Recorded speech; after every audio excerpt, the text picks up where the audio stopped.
Martine et Marjorie du blog Le Fil Rouge.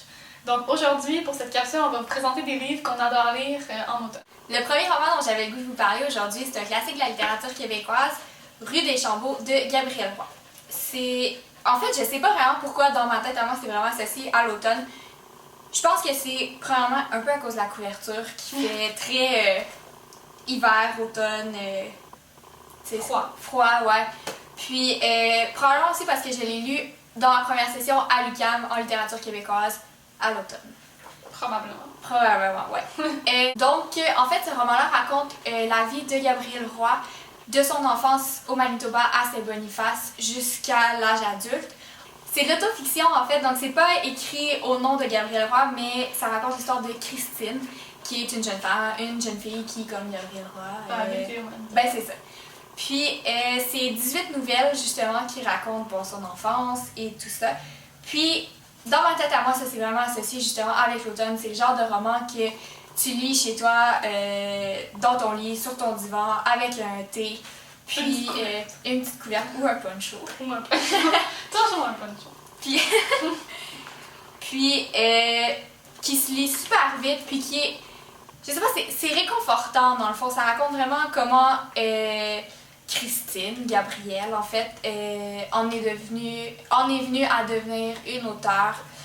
Puis, c'est ça. Ok, donc pour moi, le roman parfait de l'automne, c'est Ce n'est pas une façon de dire adieu de Stéphanie Meunier. Donc, c'est une auteure québécoise. Je sais pas pour vous, mais moi, juste le titre, j'ai l'impression que ça parle d'emblée d'automne. Ce n'est pas une façon de dire adieu. Je sais pas pourquoi, il y a comme une mélancolie dans le titre qui me fait penser à l'automne. Ouais.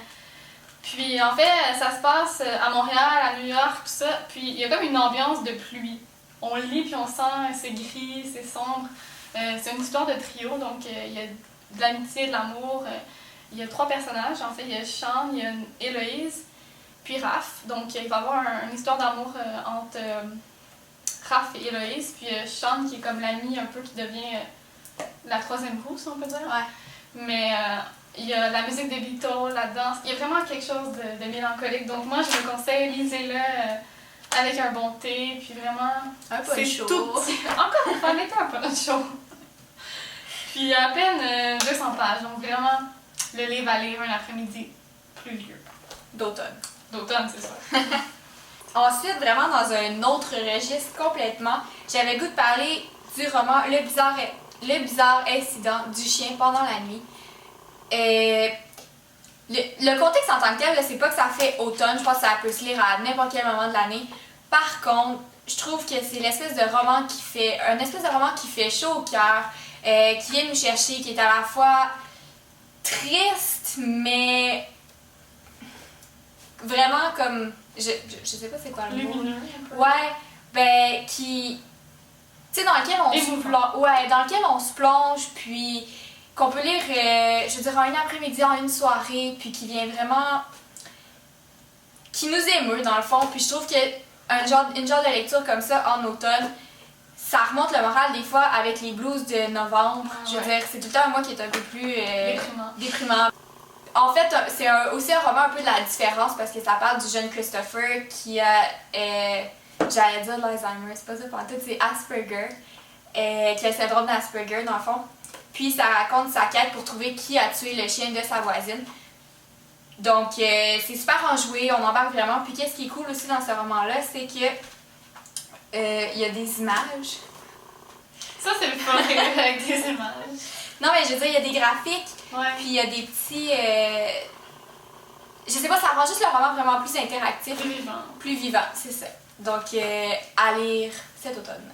La deuxième découverte automnale que je vais vous présenter, c'est le premier magazine de 3 fois par jour qui a été créé par Marie-Lou et par Alexandre Champagne.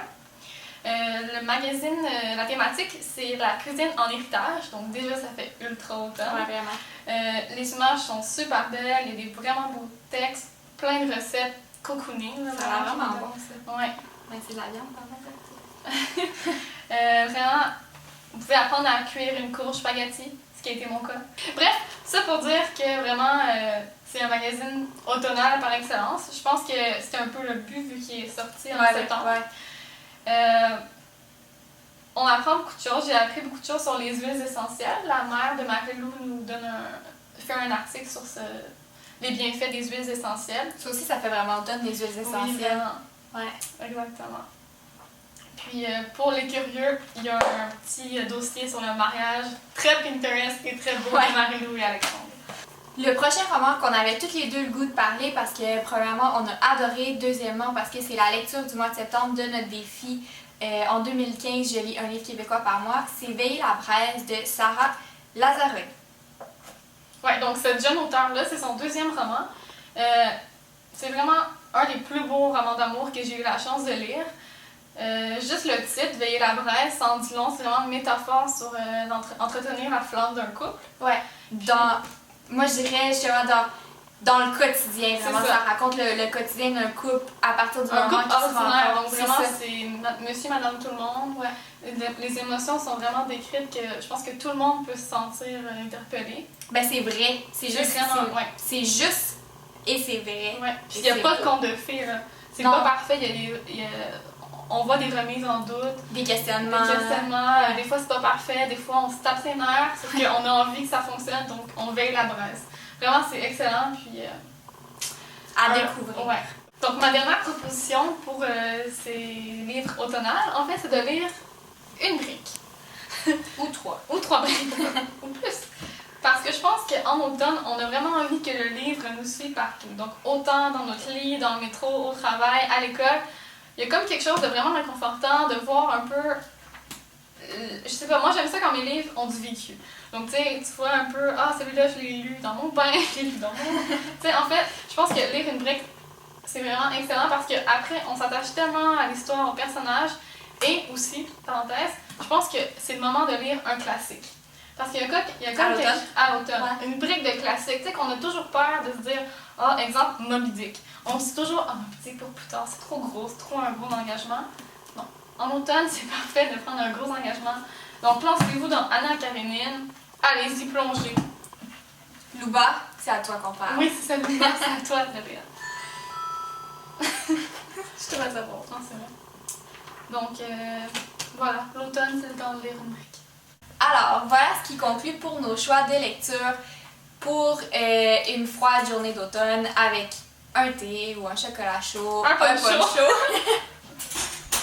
Alors, on vous souhaite bonne lecture et on se retrouve dans une prochaine capsule.